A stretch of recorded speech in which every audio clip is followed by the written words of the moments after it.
Kriminalitas dan minuman keras telah menjadi bagian dalam kehidupan saya semenjak saya muda, dan saya tidak segan-segan untuk melukai siapapun yang menghalangi keinginan saya.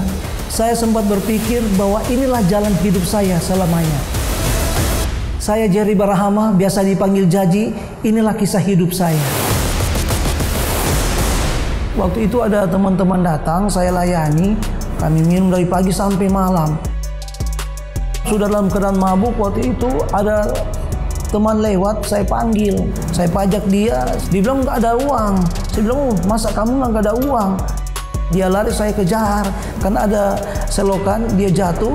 Saya cabut pisau, saya tikam dia dalam lubang. Itu umur 18 tahun. Saya buron, sempat buron 2 minggu. Tapi karena polisi kejar-kejar terus, karena yang saya tikam itu orang punya uang. Saya kira sudah dalam keadaan aman, saya pulang ke rumah. Polisi datang, saya ditangkap. Pertama saya itu masuk ke kantor polisi dan saya dikirim ke lapas. Waktu itu di lapas, kami bentuk satu tim. Orang Manado bilang ya, namanya geng iris-iris. Iris-iris badan, di tangan. Ketika itu, contohnya saya iris tangan teman saya isap darahnya. Mulut kami seperti Dracula karena penuh dengan darah.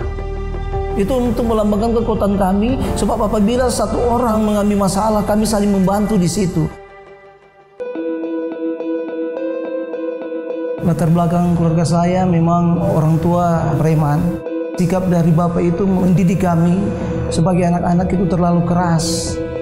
Seringkali dipukul, seringkali dimarah, dimaki.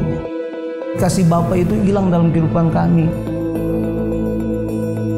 Waktu itu kelas 3 SMP saya ikut tinju. Karena dari dasar tinju itu saya orangnya suka berkelahi. Sehingga suka pajak-pajak orang, saya pukul-pukul orang. Sehingga di kampung saya jadi preman. Ya ketika orang tua lihat saya, bapak marah. Dia bilang, kamu cuma hidup minum-minum, pukul-pukul orang. Lalu saya menantang bapak, saya bilang, saya lihat figur bapak seperti ini, jadi ini yang saya lakukan. Ketika bapak dengar itu, dia sudah nggak bisa melawan. Dia cuma katakan, atur aja dirimu sendiri. Waktu itu karena kasus penikaman, 7 bulan saya hidup di dalam dunia lapas, kehidupan saya semakin sombong. Saya anggap, oh saya ini preman. Dampaknya ke rumah tangga, saya berantem dengan istri, saya juga pukul istri. Itu terjadi terus.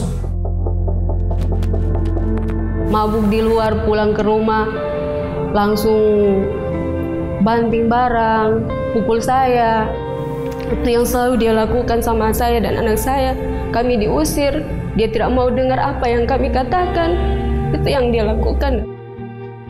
Saya jadi security karena waktu itu di depan lorong saya ada buka bank. 9 tahun saya kerja di sini, tapi waktu itu saya tidak bisa mencerminkan jati diri seorang security. Saya terbawa dengan kehidupan saya yang lama. Saya pajak lagi, pajak-pajak teman, pajak-pajak orang, pajak-pajak karyawan, sehingga di situ saya dipecat. Tiap malam saya lakukan, saya berdoa bagi Pak Jerry. Itu yang saya minta sama Tuhan. Cuma satu kata yang saya bilang, Tuhan, ubah kita pe suami Tuhan. Biar dia jahat, saya tetap mencintai Pak Jerry. Ketika saya dipecat, saya bernasar kepada Tuhan. Karena waktu itu saya berpikir, wah kalau hidup saya begini terus, saya bisa cerai dengan istri. Karena istri mungkin nggak tahan. Nah, waktu itu saya bernasar kepada Tuhan, beri saya pekerjaan Tuhan.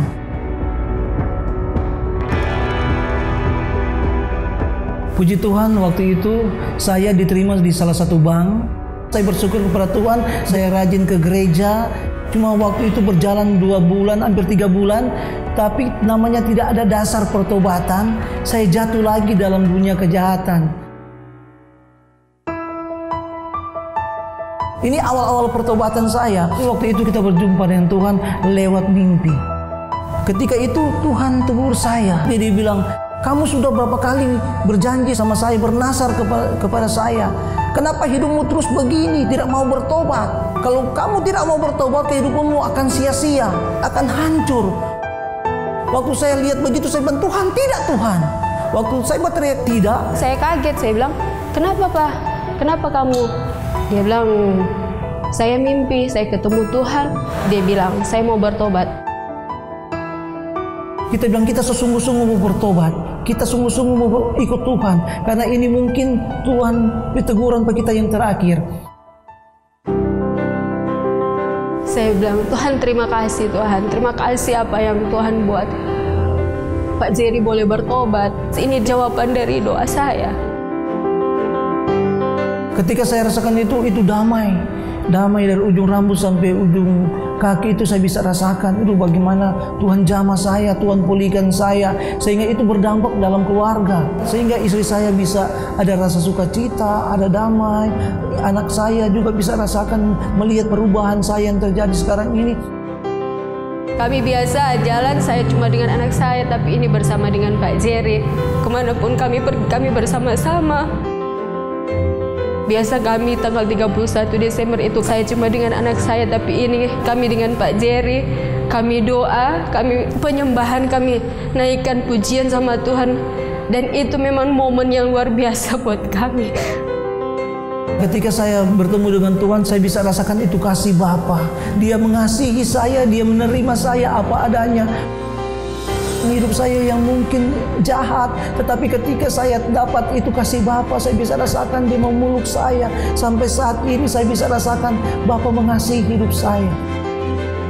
Firman Tuhan yang sangat berkesan dalam kehidupan saya di dalam Lukas 5 ayat 32. Di situ dikatakan, aku datang bukan mencari orang benar, tetapi aku datang untuk mencari orang berdosa supaya mereka bertobat. Ternyata Tuhan cari kita. Dia tidak lihat pelanggaran kita, tetapi Dia lihat hati kita dan pengakuan kita. Jika kita mengaku dosa kita, Dia setia dan adil, akan mengampuni segala dosa kita dan menyucikan kita dari segala kejahatan kita.